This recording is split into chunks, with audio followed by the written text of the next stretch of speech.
And hello, and welcome in. I'm the Deaf Writer, captain of the starship Pentameter. A year ago, I was kidnapped and transported 1 billion light years into space. For reasons unknown, deep thought, an alien intelligence that survives in deep space presented me with a starship and told me to seek my destiny, whatever that might be. It turns out my kidnapping occurred just as a monumental disaster struck my homeworld, and I'm now the last human being alive, seeking to preserve human culture by broadcasting poetry into the galaxy once a week. Unfortunately, I'm now captive to the Krell Empire, about to stand trial before the Emperor himself on the planet Lofty 6, and I've no idea why. Fortunately, thanks to the Krell law regarding provisional liberty before conviction by His Imperial Tallness, I will still get to broadcast my show this week. Additional. On finally meeting with the representative of the cat people of Asia Minor, I accidentally made a grave diplomatic error. I accidentally misspoke and asked her to take me to her litter.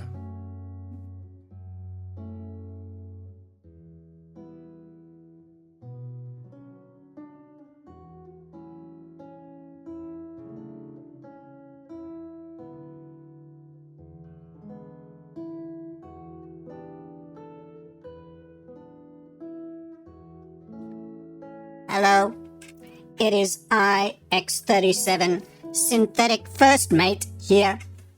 Our journey through space has taken us to many unusual places where we have seen many unusual life forms. We visited the Horsehead Nebula. It is inhabited by a very frivolous race. They couldn't stop horsing around. My captain is the last human being in the galaxy. Following the destruction of his home planet with the incredibly boring name of Earth.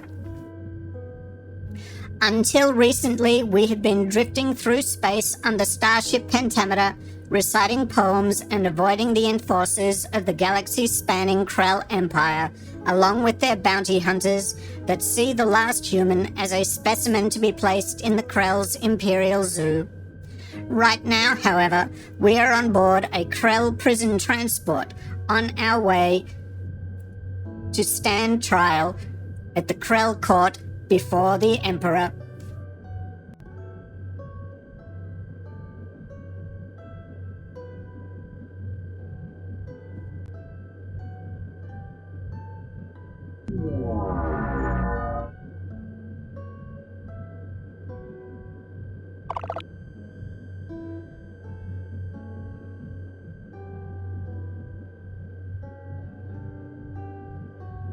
Oh dear, we've arrived.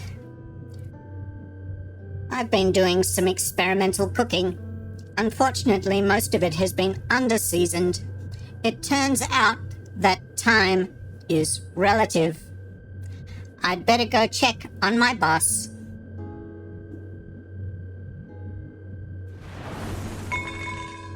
Hi there, boss. How are you?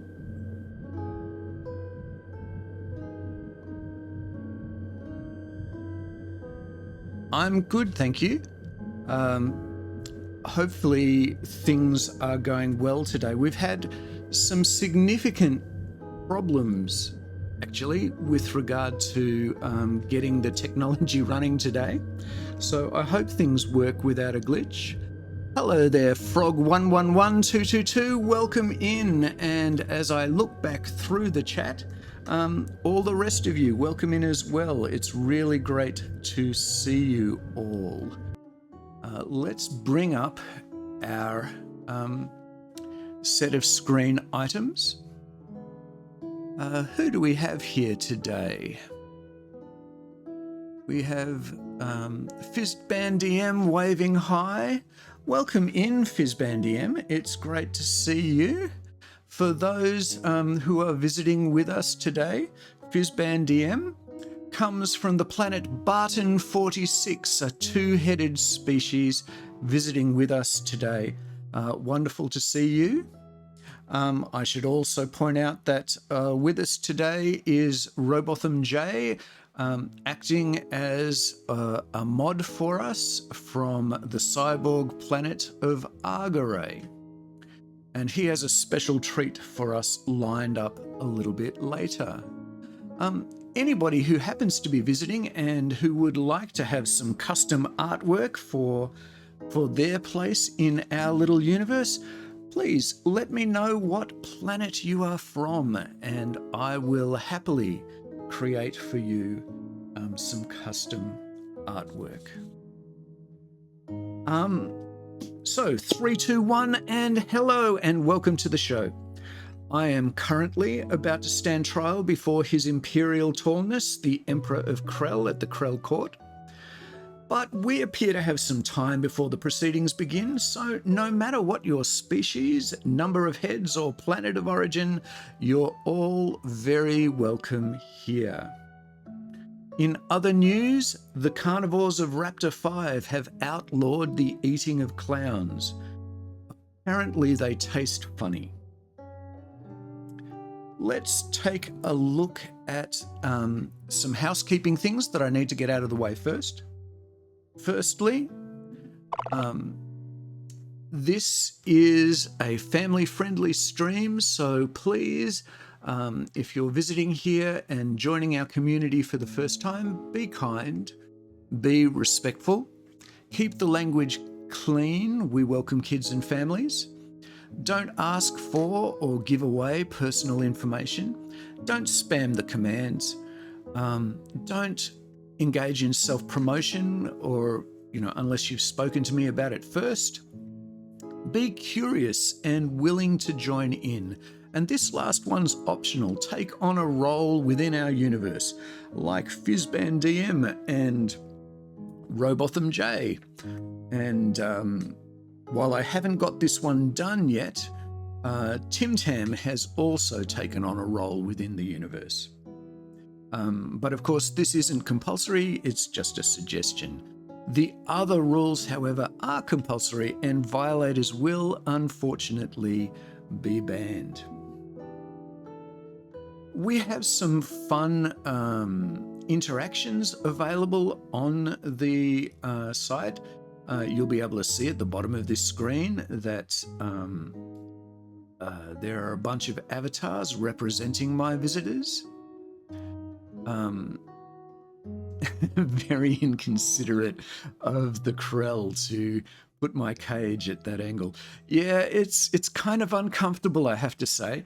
They dropped me off here by dropping me through the roof, which, I could have done without. Oh, bombs are going off and everything. Let me tell you about some of the commands you can use here in chat. So, the commands list is available to you with !W commands, plural. Okay, and that will list the commands available to you anytime you might forget what they are. Should you wish to show your appreciation with some applause or with party or on fire, it's !W followed by the word applause or on fire or party or wow or cool or amazing. And of course, well, I'm only human, and I love getting a little bit of feedback and seeing my visitors interact. Also, you can hug others, or throw them, or attack them, or sling them, or place a bomb with the ! Bomb, ! Sling, ! Attack, ! Throw, or ! Hug commands. Here we are back in our area. Over here we have the chat where if you're able, we'd love to hear from you. Say hi. We also are, as usual, running our magnificent punometer, which will allow us to award stars for puns that appear in the chat. Let's see if we can get to 5 stars this week. This week, our featured poet is Alfred Noyes, and we'll be looking at some poems featuring Mr. Noyes. We also have available to you, if it shows up. Yes, it did. Great. Our poem list, where you can get access to our poem list and request any of the 150 poems that we have available for recital on the site. Hopefully, Robotham J or Tim Tam are putting up the link to the request list now so that you can click on it. And I believe there's a problem, so I hope that Robotham J puts up the right link, because one of them's wrong and it's all my fault, but I do want you to be able to get in and see what you need to see and make suggestions regarding the poems that we're going to be showing today. So back here, I'll make Mr. Alfred Noyes go away. One other thing to show is that our poetry list appears here on screen, and you can see what's coming up next. Thank you, Tim Tam, for turning the request list on. I forgot to do that. And I haven't actually been putting... normally I have a list up of poems that we're going to get into straight away, but I haven't done so this morning because we were still trying to get this to work at about 3 minutes to 11 and just ran out of time. The pinned link is correct. Thank you, Robotham J. Another thing I would very much like to do is let you know that the generosity of my mod, Mr. Robotham J, has resulted in a game being produced for this stream, a computer game, a casual spaceflight computer game. And it's been produced by the wonderful Robotham J of the cyborg planet of Argaray.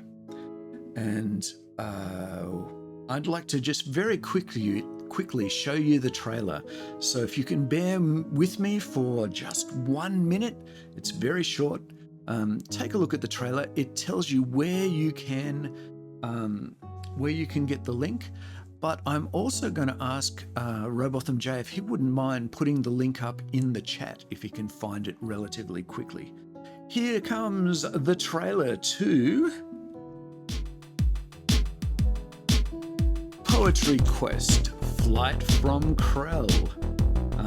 And there you can see his marvellous work where he has created this great game to fly around in and avoid being munched by various aliens as we seek to escape from the dreadful Krell. I gotta say, it's great fun. I was absolutely amazed by this, both by his generosity and by just how much fun this is. So if you do happen to jump on and download it, and you can see there the URL, but hopefully Robotham J has put it up.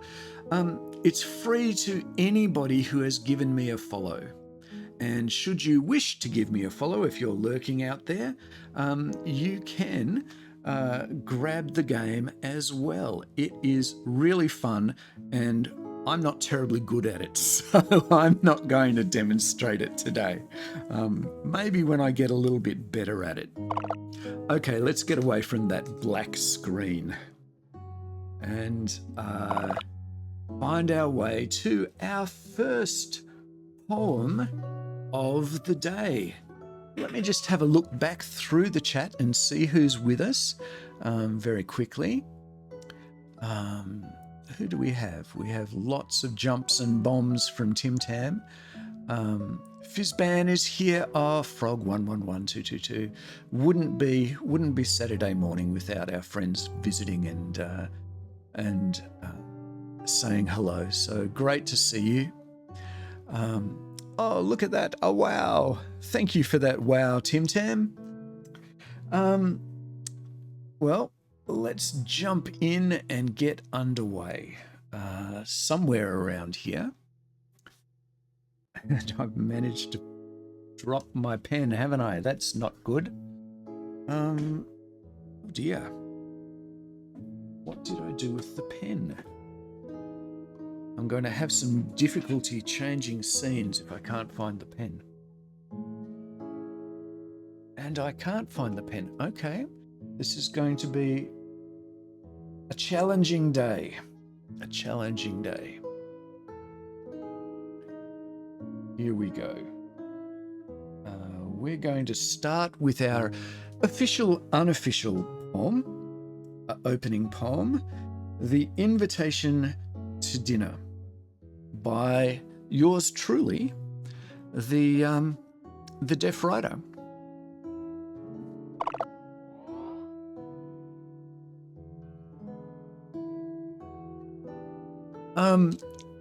And here we go. The Invitation to Dinner, written way back in the dim dark ages of 1999.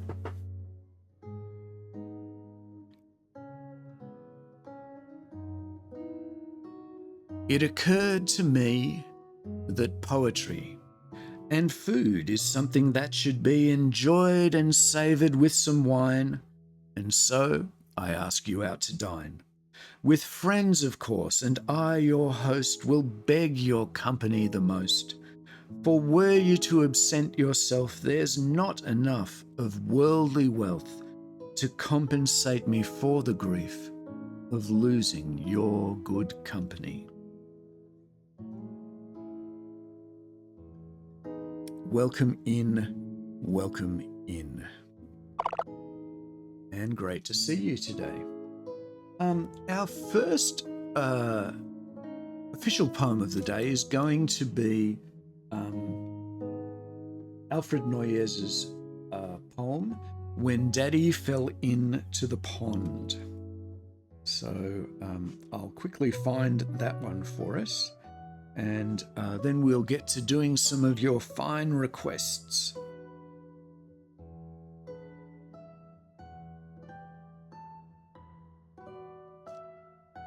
This is our first poem by our featured poet for the day, Mr. Alfred Noyes, When Daddy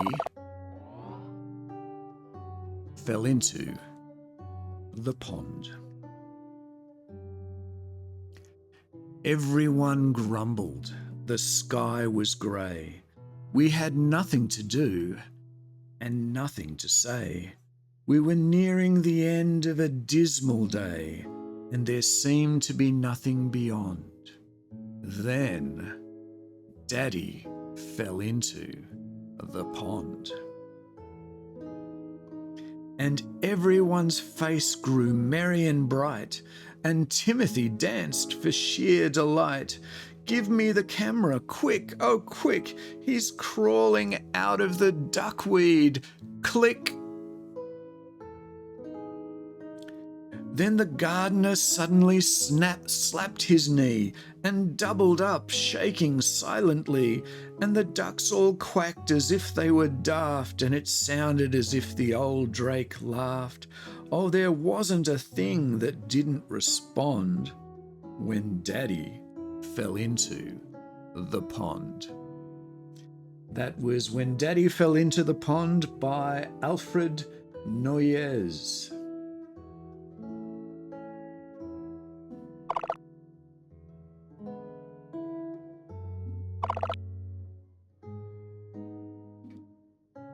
X37 here. I thought I'd bring you some fun facts from my gargantuan brain. Alfred Noyes was born in 1880. Alfred learned Greek and Latin from his father, who was a grocer and teacher. He published his first collection of poems at the age of 21. Thanks for that, X37. Let's have a look at what poems we have in our list today. We have one poem, The Eagle. The Eagle, which I think is a Wordsworth poem. Or is it a Tennyson poem? You know, I can never remember. I'm always getting confused. Let me have a look. It's a Tennyson poem. The Eagle by Alfred Lord Tennyson. Our first request of the day.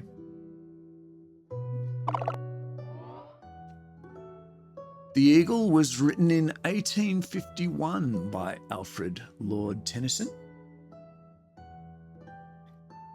He clasps the crag with crooked hands, close to the sun in lonely lands, ringed with the azure world he stands. The wrinkled sea beneath him crawls, he watches from his mountain walls, and like a thunderbolt he falls. And that was The Eagle by Alfred Lord Tennyson, which completes our first set of 3 poems for today. Take a quick look back at the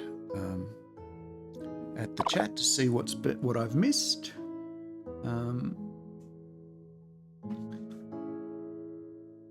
Let's see. Wow turned up.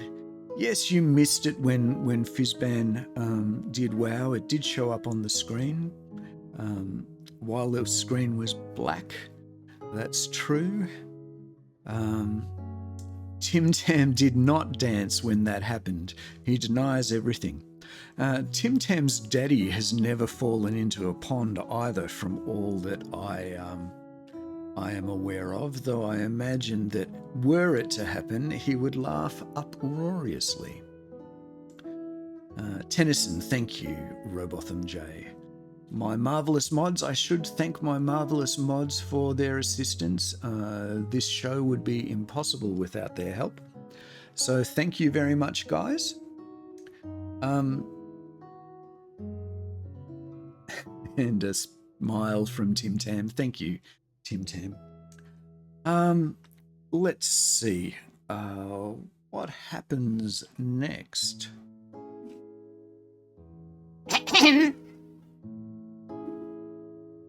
Uh-oh. I think we're in for another attempt by X37 at humour. That's right. Knock, knock. Who's there? Doris. Doris who? The door is locked. Why do you think I'm knocking? Oh, X37. That is concerning. Never mind, folks. I give you my apologies for him. I'm sure that you'll just need to bank those apologies because they will be needed later as well. Let's see, what's our next poem? We've got another poem from Alfred Noyes coming your way. This poem is it's called A Prayer in a Time of War by Mr. Alfred Noyes. So we're heading back to find A Prayer in a Time of War. And then we shall be doing some more poems that have appeared in the list. Thank you so much for adding poems to the request list. It is a request show, so I'm always thankful for the requests. Oh, Tim Tam. It's my fault because I keep answering the door. Well, technically, I guess it is my fault. But if you don't lock the door, he might come in. Fair enough. Fair enough. Okay, here comes A Prayer in a Time of War by Alfred Noyes. It begins with a statement, and this was at the outbreak, or partway through the hostilities of World War I. The war will change many things in art and life, and among them, it is to be hoped, many of our own ideas as to what is and what is not intellectual. Those whose deep ways are in the sea, whose footsteps are not known, tonight a world that turned from thee is waiting at thy throne. The towering babbles that we raised, where scoffing sophists brawl, the little antichrists we praised, the night is on them all. The fool hath said, and we who deemed him wise, we believed that thou wast dead. How should we seek thine eyes? How should we seek to thee for power, who scorned thee yesterday? How should we kneel in this dread hour? Lord, teach us how to pray. Grant us the single heart once more that mocks no sacred thing, the sword of truth our fathers wore, when thou wast Lord and King. Let darkness unto darkness tell our deep unspoken prayer, for while our souls in darkness dwell, we know that thou art there. And that was A Prayer in Time of War, written by Alfred Noyes. Towards the end of his life in particular, he became very interested in religious themes. And this prayer was an expression of his hope that the horrors of war, awful as they were, might cause people to contemplate human evil and return to their religious roots. So, that was A Prayer in a Time of War by Alfred Noyes. Fizban DM, I hope you enjoyed that one. I know that you mentioned last week that poetry about wartime is something that you quite enjoy or appreciate. Yes, you did indeed. Oh, I'm glad. Okay. Our next poem will be Lycidas from last week. We will be finishing this poem off today, being a rather long poem. There are a handful of, there it is, Lycidas by John Milton. There are a handful of verses left, stanzas left to be read, so we will complete them today. Who was it that requested this one? I'm willing to bet it was probably Fizban DM. Let me take a look at the queue and see who asked for this. Yes, Fizban DM, this one's for you. So, Lycidas, written in 1638, a lament over the death of the bard and poet Lycidas during the age of the Grecian Wars. Frog 111222, have you read Noyes's The Last Man? No, I haven't. I have not read any. I'm assuming that this one is his non-fiction, because not non-fiction, his novels. I haven't read any of his novels, and I have to say I haven't read all of his poems either, just in case it's one of those. Which is it? Just for my information, is it a poem or a novel? This will come up in just a second after the bit of a delay between my question and people's ability to answer.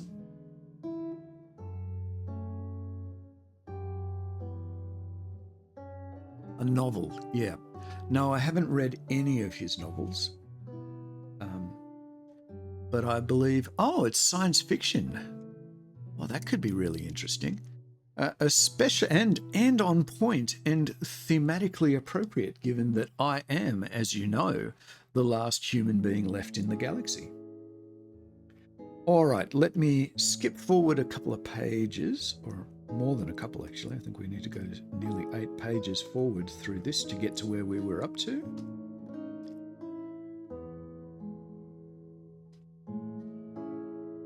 There we go. Okay. Oops. I think we are... No. Went 2 pages too far.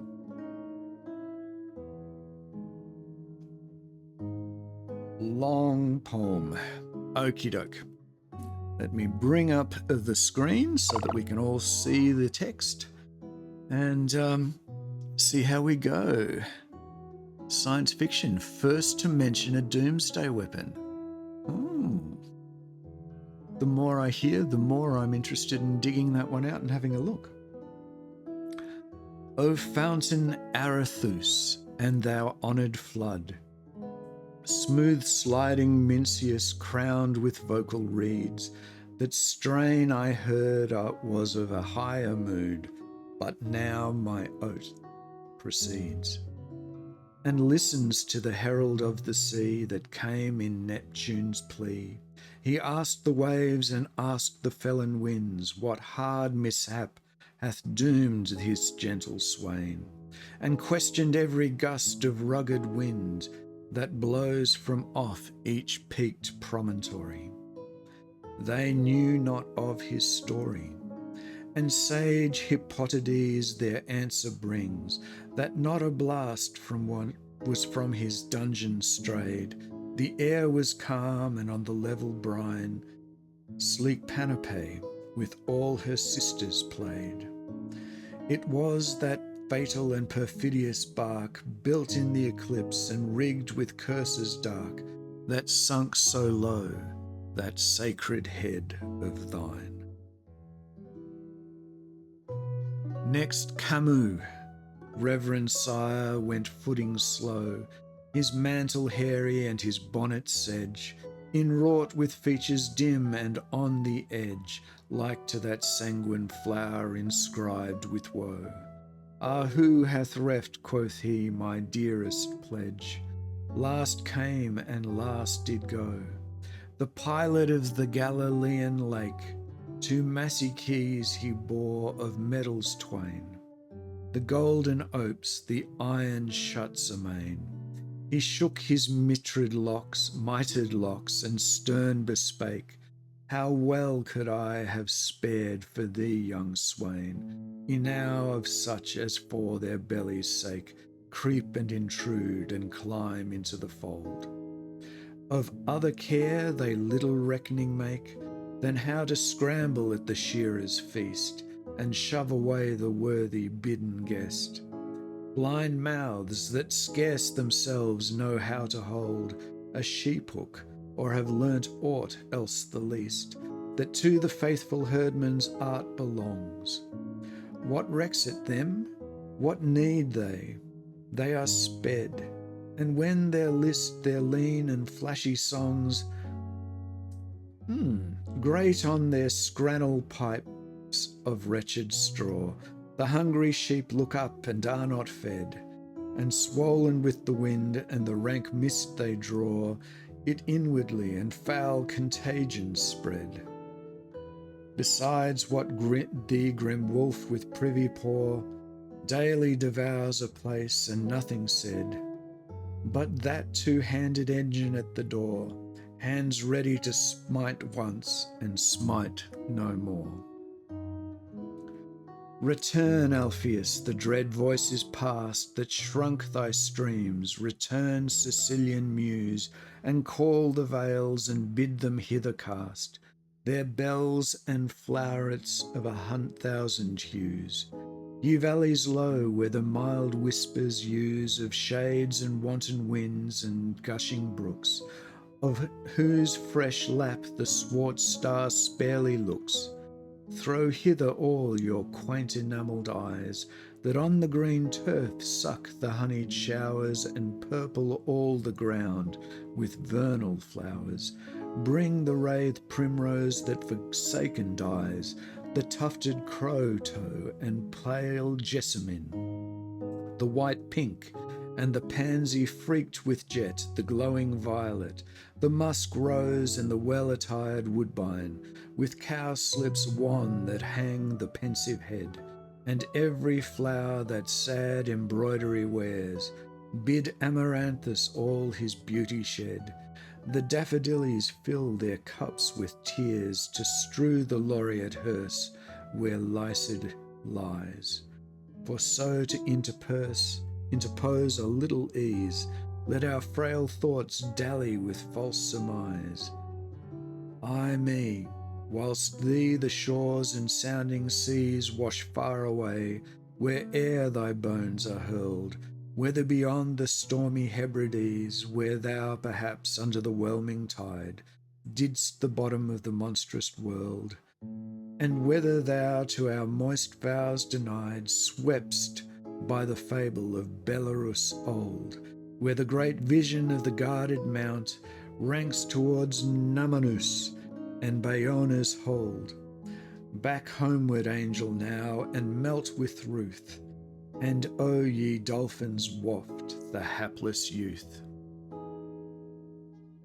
Weep no more, woeful shepherds, weep no more, for Lycidas, your sorrow is not dead.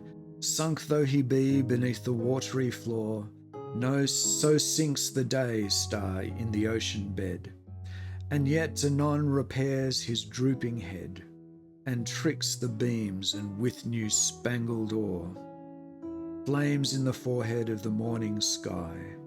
So Lycidas sunk low, but mounted high through the dear might of him that walked the waves, where other groves and other streams along with nectar pure his oozy locks he laves, and hears the unexpressive nuptial song in the blessed kingdoms meek of joy and love.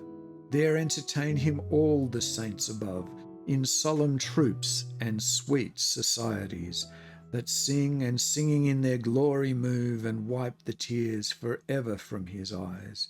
Now, Lycidas, the shepherds weep no more. Henceforth thou art the genius of the shore. In thy large recompense and shalt be good, and all that wander in this perilous flood. Weep no more, woeful shepherds, weep no more.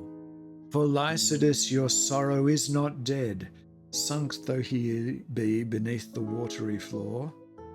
Oh, we've got a repeated one here. Whoops. Let's skip forward one. Thus sang the uncouth swain to the oaks and rills, while the still morn went out with sandals grey. He touched the tender stops of various quills, with eager thought warbling his Doric lay. And now the sun had stretched out all the hills, and now was dropped into the western bay. At last he rose and twitched his mantle blue, tomorrow to fresh woods and pastures new. And that was Lycidas. And yes, I really did mangle it, didn't I? But I did try to practice this one during the week, and honestly, I just struggled over and over to find the rhythm. Thank you, Fizbane. It was very difficult to find the rhythm for this one, and I do feel like I glitched it, so I'm going to give myself a glitch on screen for messing that one up, and I apologize for not quite nailing that one. More practice, that's what's needed. Though I did manage to get those jaw-cracking flower names out without too much difficulty, so I'm a little bit proud of that much. Thank you for the applause, Frog111222. Appreciated very much. I have a question for the chat at this point. Yes, I would love to know if you were going to design a set of trading cards for, you know how they do trading cards for sportsmen. Well, I'd love to see some trading cards for intellectuals, for people that, you know, artists and thinkers and so on. And if you were going to make some trading cards for poets, who would you include? Add the names of some poets that you think deserve to be on trading cards of high value in the chat. I'm really curious to know. And while you're thinking about that, it turns out that X37 would very much like to share some more information about Alfred Noyes.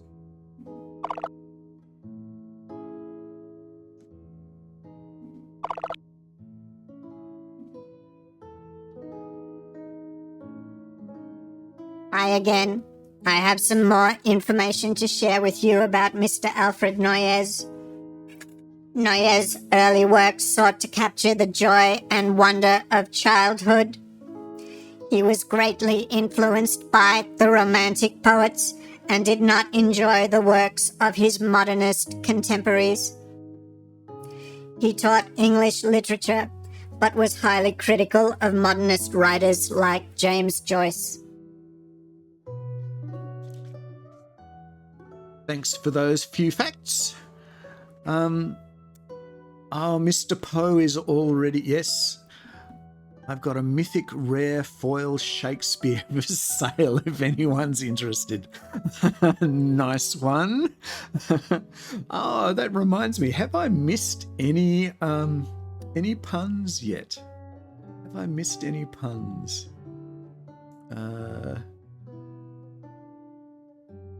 Fizzband DM, the last human writer to mention a doomsday weapon is the deaf writer talking about X-37's knock-knock jokes. Yes, that's true. Okay, I haven't missed any puns just yet, so I expect you guys will be racking your brains to get some stars on the board without too much further ado. Our next poem from the request list is Puppy and I. Puppy and I from A.A. Milne. I'm going to be guessing at this point, but I suspect this is a Robotham J request because he does love this poem. Why don't I jump back in and check? Yes, Robotham J. Thank you for the request, Robotham J. And please, folks, if you happen to be around lurking, throw in a hello and a follow. And also, if you happen to be around and lurking, jump on into our poetry list and make a request. You can see the link pinned to the top of the chat. That takes you to our poetry list where you can select and request a poem. This one is Puppy and I by A.A. Milne. I need to switch into the screen. There we go. Puppy and I, 1927 by A.A. Milne. We've got a little bit of custom art that I did for this one there, as well as a little portrait of the poet himself that I drew for the stream. Here is Puppy and I. I met a man as I went walking. We got talking, man and I. Where are you going to, man? I said.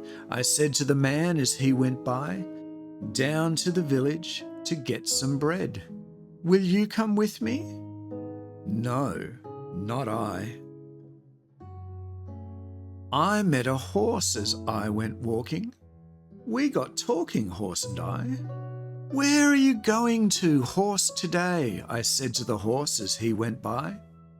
Down to the village to get some hay. Will you come with me? No, not I. I met a woman as I went walking. We got talking, woman and I.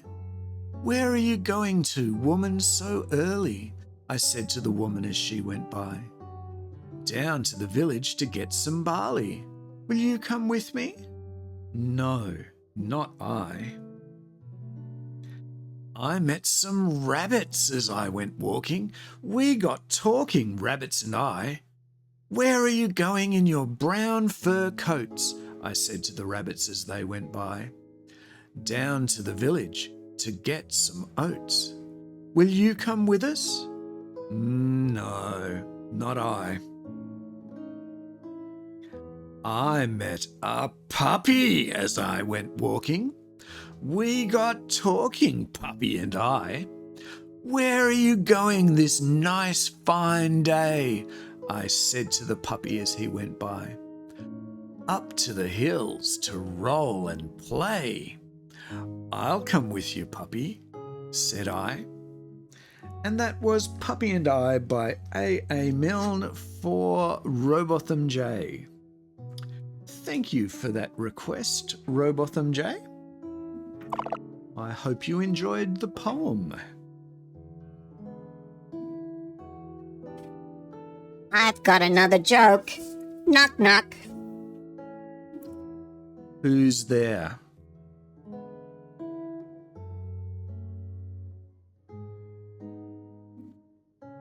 Almost couldn't get back, sorry. Let me try that again. Knock, knock. Really? Okay. Who's there? Honeybee. Honeybee who? Honey, be a dear and open the door, please. Oh, that's, okay. Moving right along.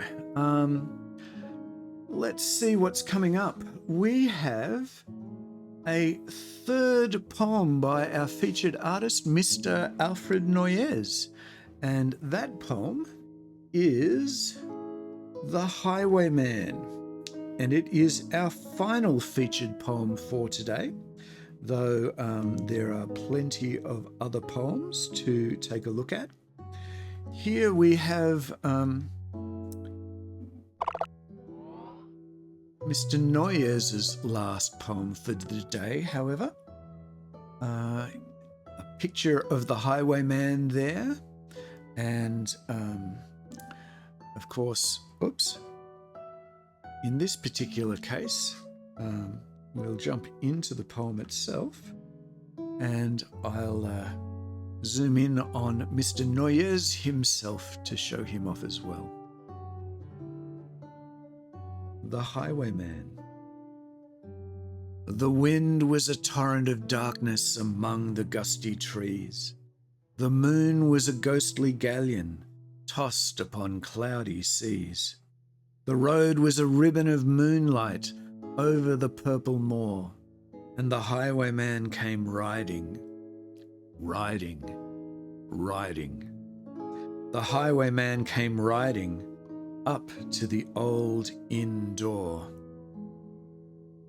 He'd a French cocked hat on his forehead, a bunch of lace at his chin, a coat of the claret velvet, and breeches of brown doeskin. They fitted with never a wrinkle, his boots were up to the thigh, and he rode with a jewelled twinkle, his pistol butts a twinkle, his rapier hilt a twinkle, under the jewelled sky. Over the cobbles he clattered and clashed in the dark inn yard, and he tapped with his whip on the shutters, but all was locked and barred. He whistled a tune to the window, and who should be waiting there but the landlord's black-eyed daughter, Bess, the landlord's daughter, plaiting a dark red love knot into her long black hair. And dark in the dark old inn-yard a stable wicket creaked, where Tim the ostler listened. His face was white and peaked. His eyes were hollows of madness, his hair like mouldy hay. But he loved the landlord's daughter, the landlord's red-lipped daughter. Dumb as a dog he listened, and he heard the robber say, "One kiss, my bonny sweetheart. I'm after a prize tonight, but I shall be back with the yellow gold before the morning light. Yet if they press me sharply and hurry me through the day, then look for me by moonlight, watch for me by moonlight. I'll come to thee by moonlight, though hell should bar the way." He rose upright in the stirrups, he scarce could reach her hand, but she loosened her hair at the casement. His face burnt like a brand as the black cascade of perfume came tumbling over his breast, and he kissed its waves in the moonlight. Oh, sweet black waves in the moonlight. Then he tugged at his rein in the moonlight and galloped away to the west. And that was part 1 of The Highwayman. Let's hear part 2. Part 2, which features, more prominently, Bess, the landlord's daughter.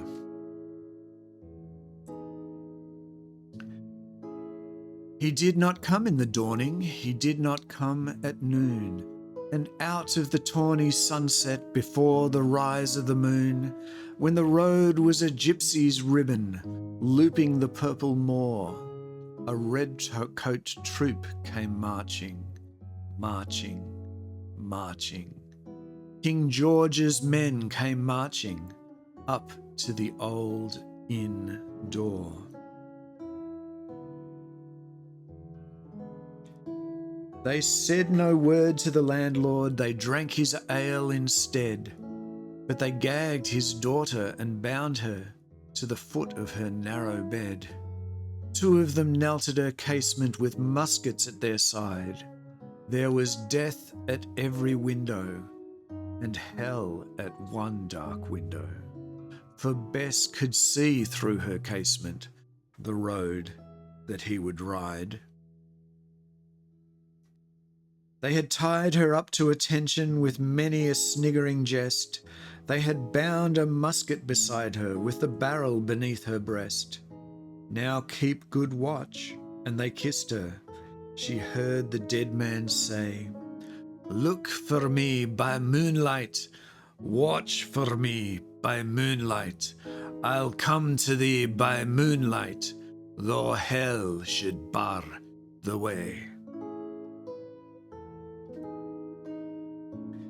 She twisted her hands behind her, but all the knots held good.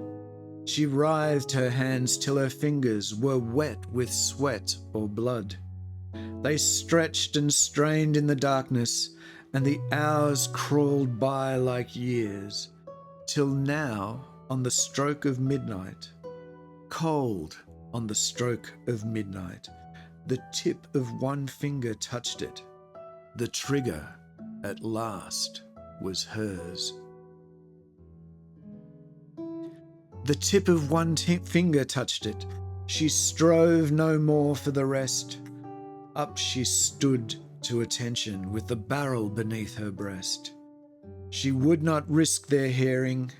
She would not strive again, for the road lay bare in the moonlight, blank and bare in the moonlight, and the blood of her veins in the moonlight throbbed to her love's refrain. Clop, clop, clop, clop, had they heard it? The horse hooves ringing clear. Clop, clop, clop, clop in the distance. Were they deaf that they did not hear? Down the ribbon of moonlight, over the brow of the hill, the highwayman came riding, riding, riding. The redcoats looked to their priming. She stood up straight and still. Clop, clop in the frosty silence, clop, clop in the echoing night. Nearer he came and nearer. Her face was like a light. Her eyes grew wide for a moment. She drew one last deep breath. Then her finger moved in the moonlight. Her musket shattered the moonlight, shattered her breast in the moonlight, and warned him with her death.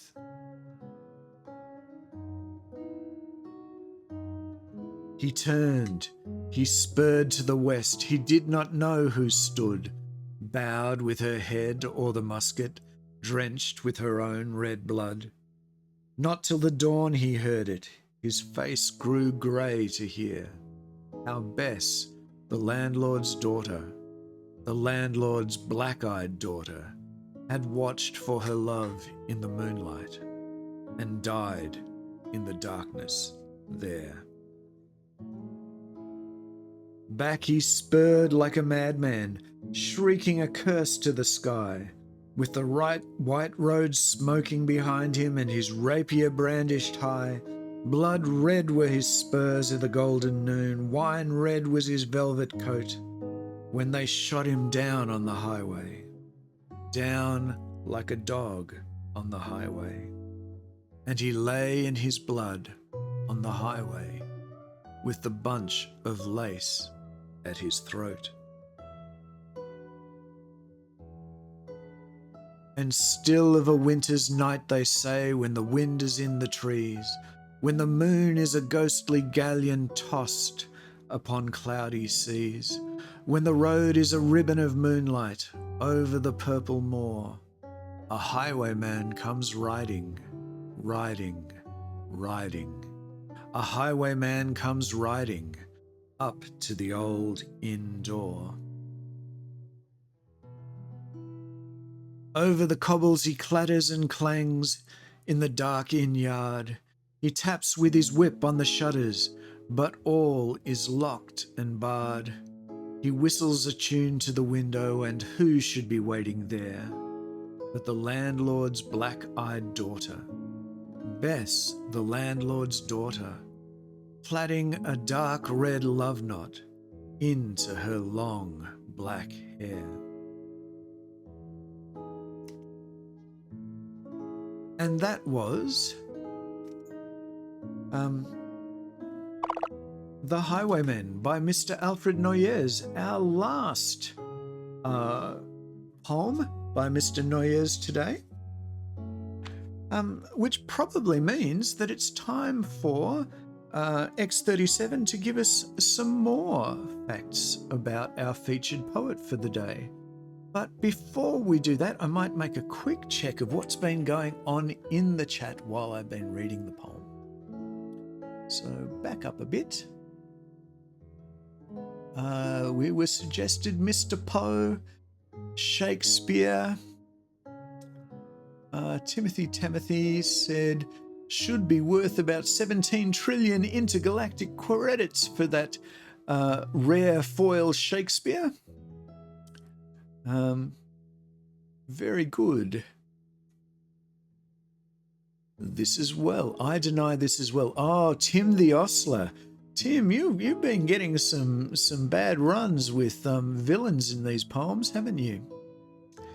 And Robotham J has been winning 5 points from the jump catch game when the stars go rolling by. Glad to see you're enjoying the game, folks.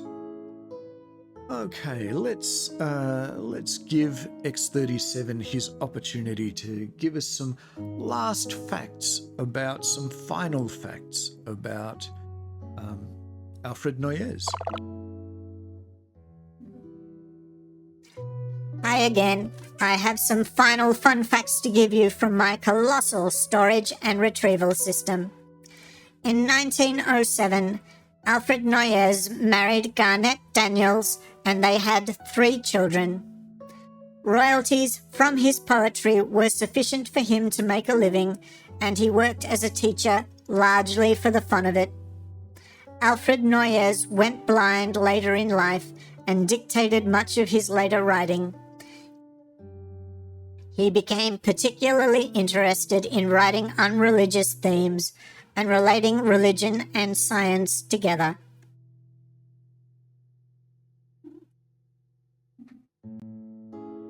Thank you for that, X37. Folks, I was wondering, has a poem ever moved your emotions? I know a few have certainly moved mine. The Death of the Bird was the first poem that I can ever remember really moving me in that emotional sense. But I'd love to know if there are any poems that have moved you. So share the name of any poems like that you find particularly emotionally powerful or moving in the chat. I'd be really curious to know what poems you have found to be especially moving in your time. I'd also like to take this quick opportunity. Oh, Lady Lazarus, of course. And The Charge of the Light Brigade. Good choices, Robotham J. While you're thinking, I'd like to take this opportunity to promote a really good friend of mine. His name is Vintage Muso, and he does streams every Tuesday, Thursday, and Saturday night from about 8 p.m. Though just recently he's been running a bit late most nights and starting around 8:30. And he is just the most amazing musician. Fantastic to watch him as he plays live and does a whole bunch of classic rock and roll songs. So look, I really recommend that you check him out if you get the chance. Vintage Muso, and there's a link there that has appeared on screen. Thank you for noting the shout out. Okay, and let's get back to the show. Can I do one more knock-knock joke? Oh, okay, let's hear it. Knock-knock. Who's there? I heard. I heard who? I heard you were home, so I decided to drop by. Oh, bad.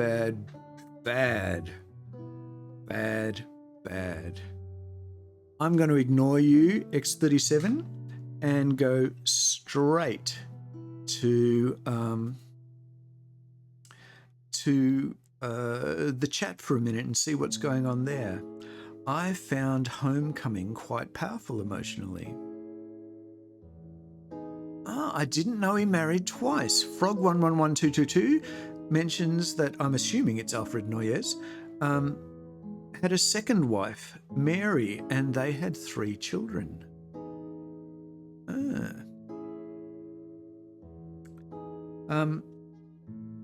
That was a little piece of information that I don't think X37 found in his database. Must be some corruption of his database going on there. Thank you for that extra bit of fact finding, Frog111222. Oh, hello, Be Like Dory. Welcome in. Lovely to see you today. His first wife died young. There you go. More new information about Mr. Alfred Noyes. And the arrival of Be Like Dory is the perfect occasion for me to use the opportunity to bring up our catcher-upperer scene. So, his book influenced Orwell in writing 1984. I didn't know that either.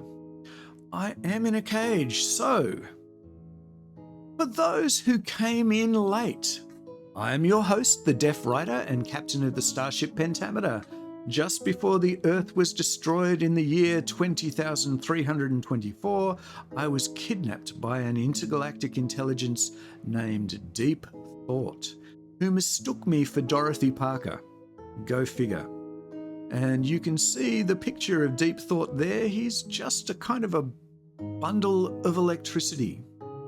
Deep Thought gave me my ship, the pentameter, and told me to seek my destiny, whatever that might mean. I'm now the last human being alive in the galaxy and accompanied by my robotic first mate, X-37, who you can see on the right there. I've made it my mission to keep human culture alive, beaming poetry into the cosmos once a week. It's not been without incident, however, as my ship was recently shot down by agents of the Krell Empire, and I am now a prisoner aboard a Krell starship. Well, I'm not on the Krell starship anymore. I'm in a Krell dungeon, waiting to stand trial before his tallness, the Krell Emperor himself. And you can see the Krell Emperor down the bottom there on the right. So hopefully that brings you up to speed as to what has been happening in our little adventure so far. Apparently I don't look like a Dorothy. Well, I said that to Deep Thought, and Deep Thought responded that he just plain couldn't tell the difference. Apparently we humans all look the same to him. So let's see, where are we up to? We've still got a couple of, oh great, we've got a couple of poems left. In fact, I might make those the last two poems that we're going to do today. So if you'd like to close the poem list for me. Dory, though, if you would like to request a poem, jump in there, request one final poem, and then we'll close the poem list, the request list for today. Oh, Captain, my Captain. Yes, X-37. I think we're about to have a visit from Deep Thought. Oh no, the timing's terrible. Don't shoot the messenger. I just thought you should know. Okay. Well, look, let's try and get one poem out of the way before Deep Thought shows up. I will do Homecoming. Homecoming for Fizban DM. Homecoming is a poem by Bruce Dorr. And we may only be able to do this one the once because it was written in 1968. So I can do the poem this once as a special one for Fizban DM, and a ripper of a poem it is too. So let's jump into the screen. There we go. Homecoming, 1968, by Bruce Dorr. Written with regard to the Vietnam conflict. So, and Dory says, happy to hear what you have in the list already. Okay, thank you, Dory. Then we might close the request list at this point. All day, day after day, they're bringing them home. They're picking them up, those they can find, and bringing them home. They're bringing them in, piled on the hulls of Grants, in trucks, in convoys. They're zipping them up in green plastic bags. They're tagging them now in Saigon, in the mortuary coolness. They're giving them names, they're rolling them out of the deep freeze lockers on the tarmac at Tan Son Nut. The noble jets are whining like hounds. They are bringing them home. Curly heads, kinky hairs, crew cuts, balding non-coms, They're high now, high and higher, over the land, the steaming chow mein.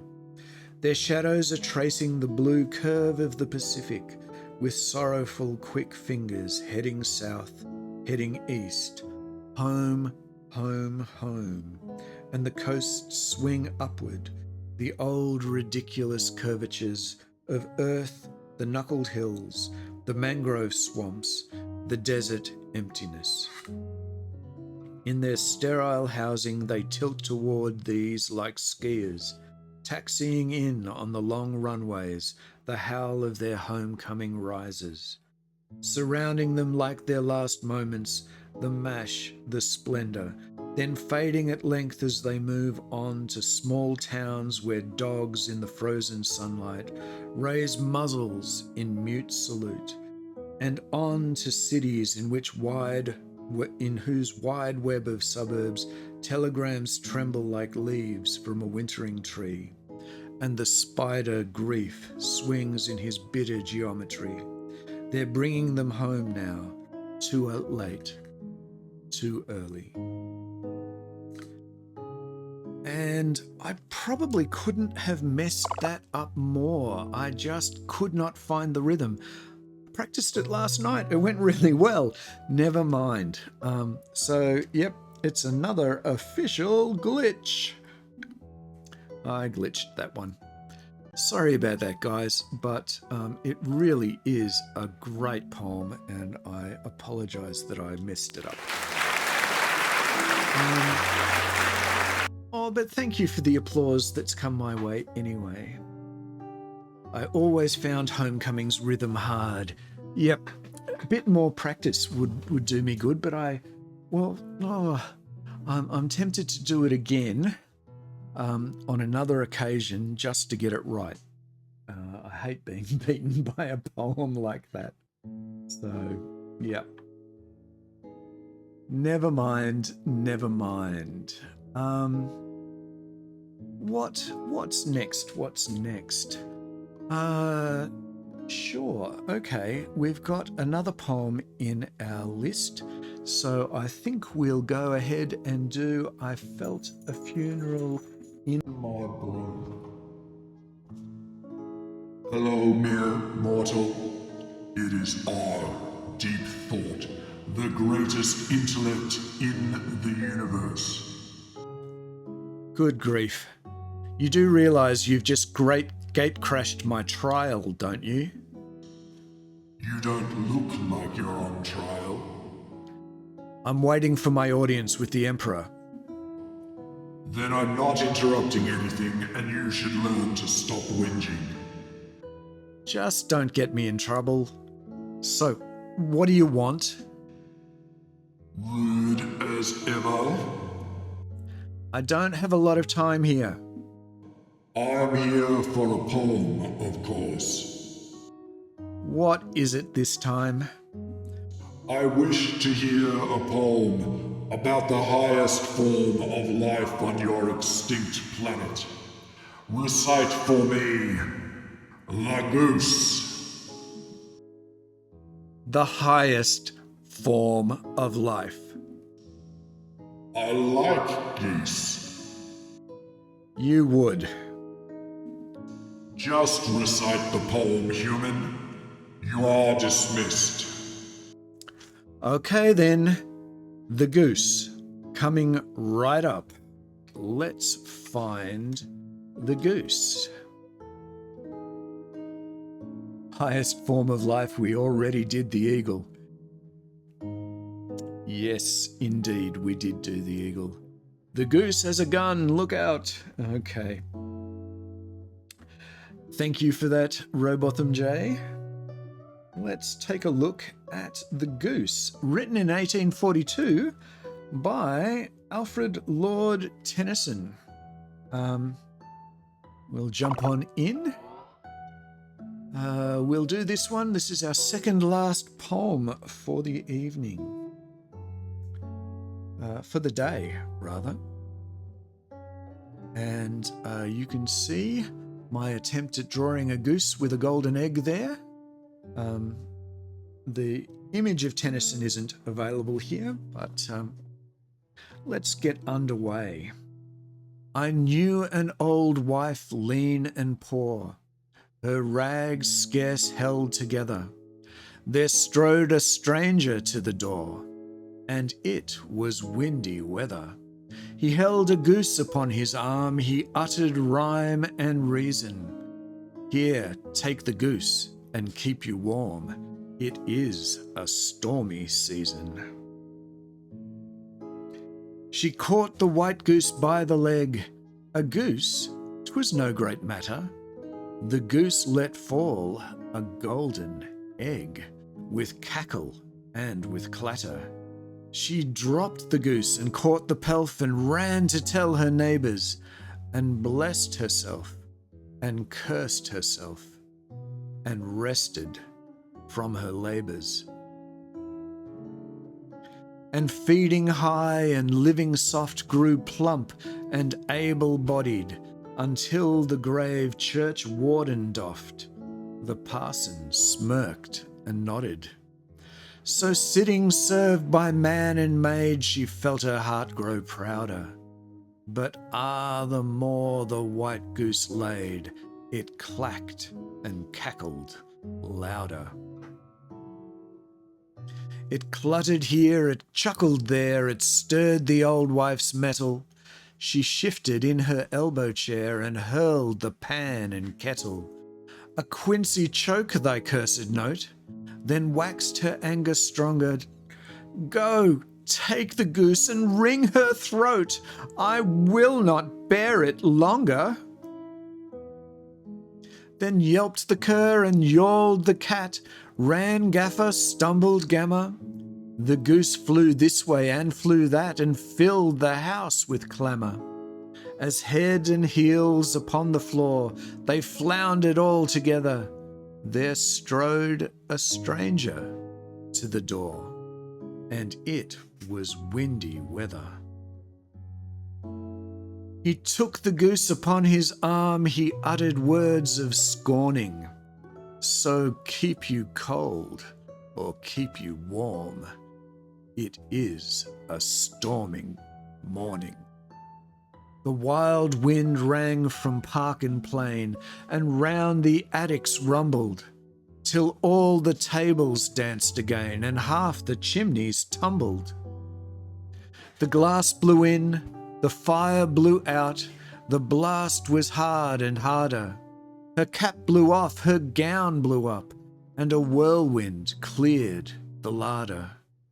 And while on all sides breaking loose, her household fled the danger, quoth she, the devil take the goose, and God forget the stranger. And that was The Goose by Alfred Lord Tennyson for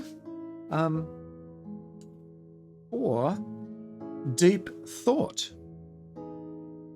Okay, back to the dungeon. There, I read your poem, Deep Thought. Now answer a question for me. Assuredly, my colossal brain and intellect has already divined what you wish to know. The sum of the angles of a triangle add up to 180 degrees. That wasn't what I was going to ask. It wasn't? Are you sure? Quite sure. Well then, what do you want to know? What's this expendable core that I've been told about? X-37 knows, but he won't tell me. They are a corps made up of the least valuable members of Krell Empire. Members of the corps are sent on missions where their loss is almost certain and chances of its success are the most slim. But I'm not a member of the Empire. When in their jurisdiction, you are.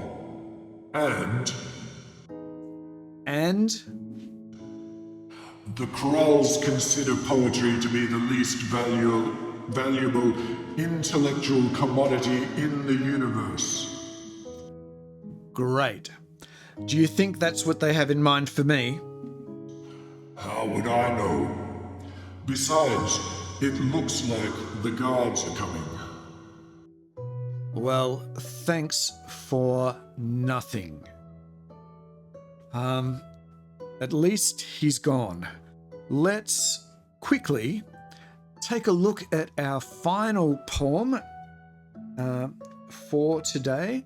I Felt a Funeral in My Brain by the wonderful Emily Dickinson, of whom almost all her poems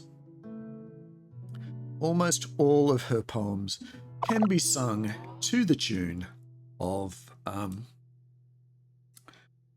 Yellow Rose of Texas, but of course I won't be singing that. And Kaiser's here. Welcome, Kaiser. I'm glad to see you arrive.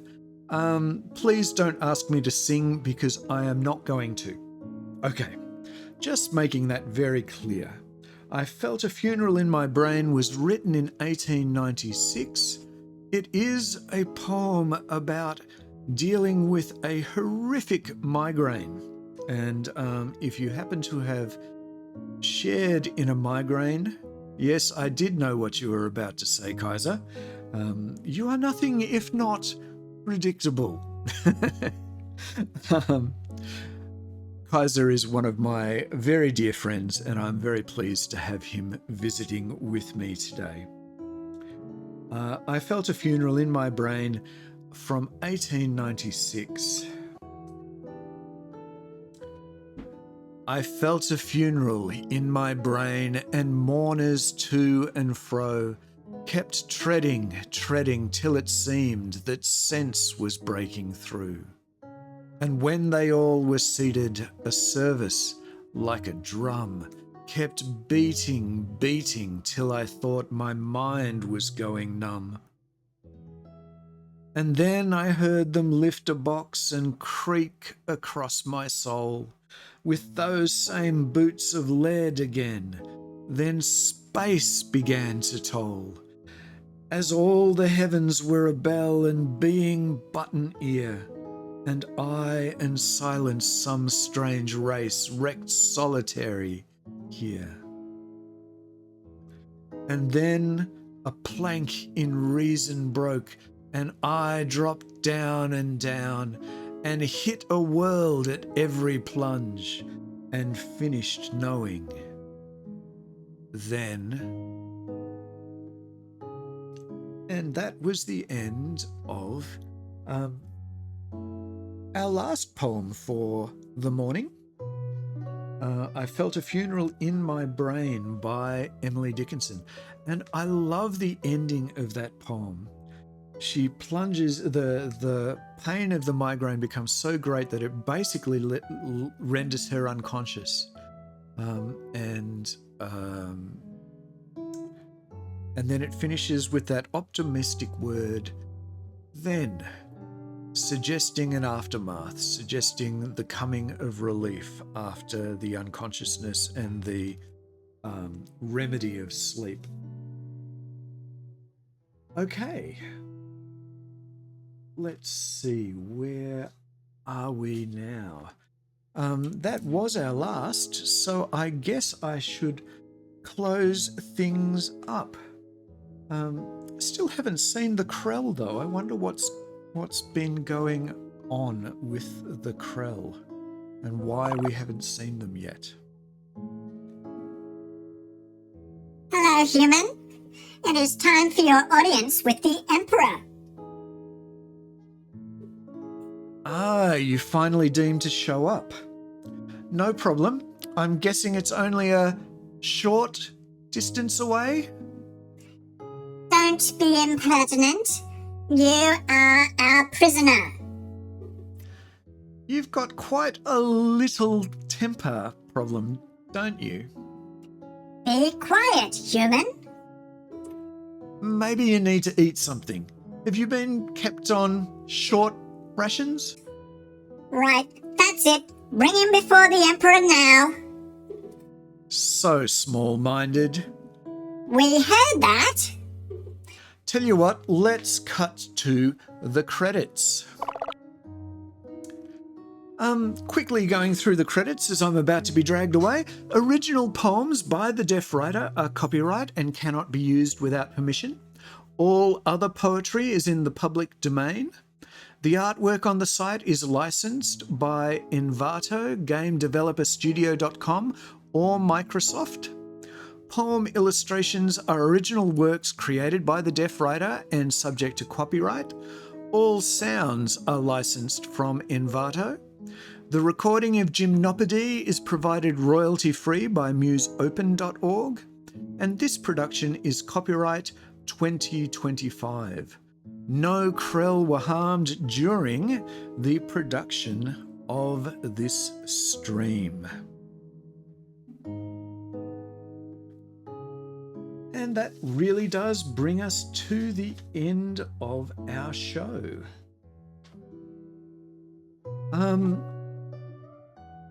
Yes. So I'll say goodbye at this point, but oh, hang on, something's happening. Don't quite know what's going on right now. Oh, hello.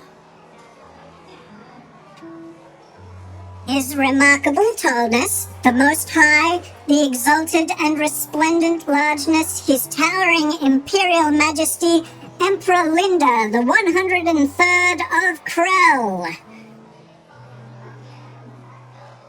Thank you, loyal minions. Please, your praise is just too much. Thank you, and stop. Yes, your majesty. Is the specimen ready? I believe so. Where is it then? Below you, your majesty. Yeah, it's hideous. That's not very nice. X-37 can't help how he looks. Yes, quite. To business. Why has this thing been brought into my court? You wish to speak with it, my emperor?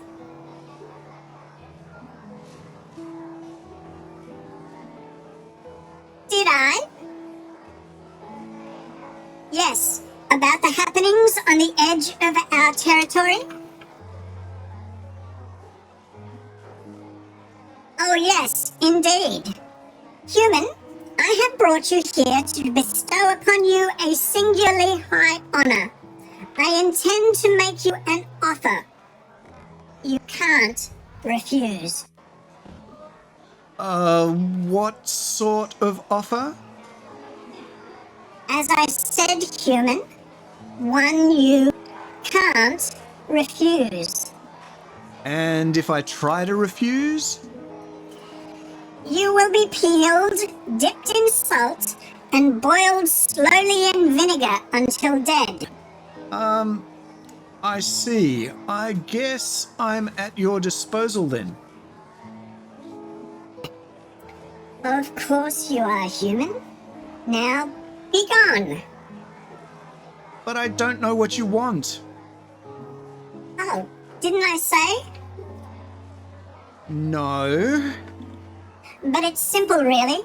I'm dispatching you on a suicide mission to the edge of Krell space. 3 of our colony worlds have gone suddenly silent. So what makes it a suicide mission? None of the minions I have sent to investigate have ever returned. Ah. Now I can't stand looking at your hideous shape any longer.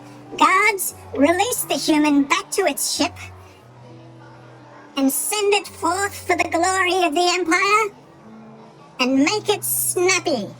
I have an appointment with some gravity boots to increase my already excessive loftiness. Yes, your tallness, sir. Right away, sir.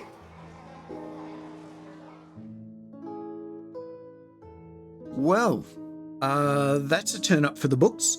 Looks like I need to head for the edge of Krell space.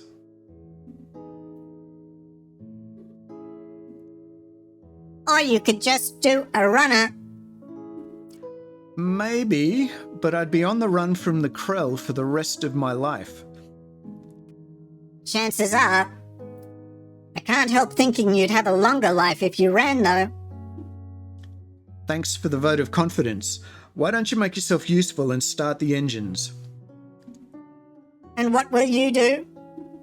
Well, on that note, I think I might bid my audience a so long farewell and thanks for all the fish. I look forward to see you next time, folks. Thanks again for visiting with me and for being part of today's stream.